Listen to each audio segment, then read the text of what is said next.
ఈ పాట విన్న ప్రతిసారి ఏదో తెలియని భావోద్వేగం, కళ్ళలో నీటి చెమ్మ తెలియకుండానే వచ్చేస్తుంది. అదే 'మాతృదేవోభవ' సినిమాలోని 'వేణువై వచ్చాను' పాట. ఇది రాసింది వేటూరి గారు. ఈ పాట సందర్భం ఏంటి?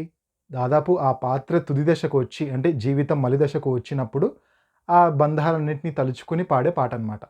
ఇందులో రెండో చరణంలో ఎంత అద్భుతమైన లైన్స్ రాశారంటే వేటూరి గారు, మన శరీరంలో ఉన్న పంచభూతాలు గాలి, నీరు, నిప్పు, ఆకాశం, మట్టి వీటన్నిటిని కనెక్ట్ చేస్తూనే ఆ పాత్రకు తగ్గట్టుగా ఆ లైన్‌లను మలిచారనమాట.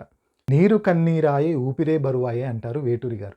ఇక్కడ నీరు అంటే శరీరంలో ఉన్న నీరంతా కన్నీరులా మారిపోయింది అంటున్నారనమాట. ఆ తర్వాత ఊపిరే బరువాయె అన్నారు. అంటే శరీరంలో ఉన్న గాలి అంటే ఊపిరి మొత్తం బరువైపోయింది. అంటే జీవితం తుది దశకొచ్చేసిందని చెప్తున్నారనమాట. ఆ తర్వాత నిప్పు నిప్పుగా మారే నా గుండెలో అంటారు. అంటే మన శరీరంలో నిప్పు ఉంటుంది. ఆ నిప్పు గుండెల్లో మొత్తం ఆ నిప్పంతా కలిసి గుండెలో కుంపటిలాగా మారిపోయి మొత్తం మండుతోంది, గుండె మండుతోంది అని చెప్తున్నారనమాట. అంటే ఇక్కడ నీరు కనెక్ట్ చేశారు. ఆ తర్వాత గాలిని కనెక్ట్ చేశారు.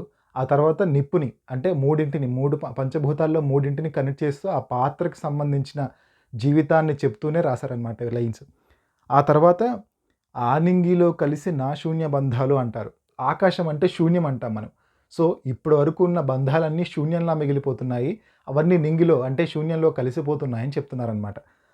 ఆ తరువాత ఏమంటారు, పుట్టిల్లు చేరే మట్టి ప్రాణాలు. ఈ లైన్‌కి హ్యాట్స్ ఆఫ్ చెప్పాలి వేటూరి గారికి.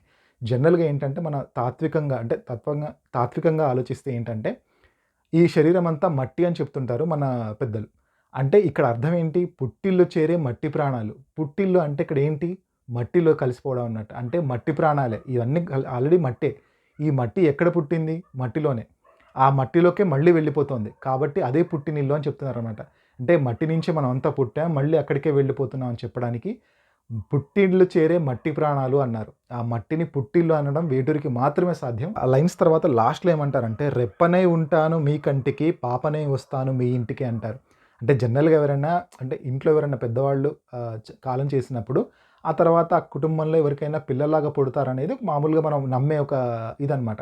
సో, అందుకనే ఇక్కడేమన్నారు, రెప్పనై ఉంటాను మీ కంటికి అంటే మిమ్మల్ని ఎప్పుడు కాచుకునే ఉంటాను.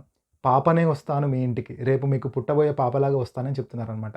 సో, దీన్నంటే ఒక సైకిల్, ఒక లైఫ్ సైకిల్‌ని మొత్తం వర్ణించారు ఇందులోనే. ఒక పంచభూతాలను కనెక్ట్ చేస్తూ, అక్కడ పాత్రకి తగ్గట్టుగా లైన్స్ రాస్తూనే, చివరికి మళ్ళీ మీ ఇంటికి పాపనై వస్తానని చెప్పి లైఫ్ సైకిల్‌ని మొత్తం దాంట్లో ముగించారు వేటూరి గారు.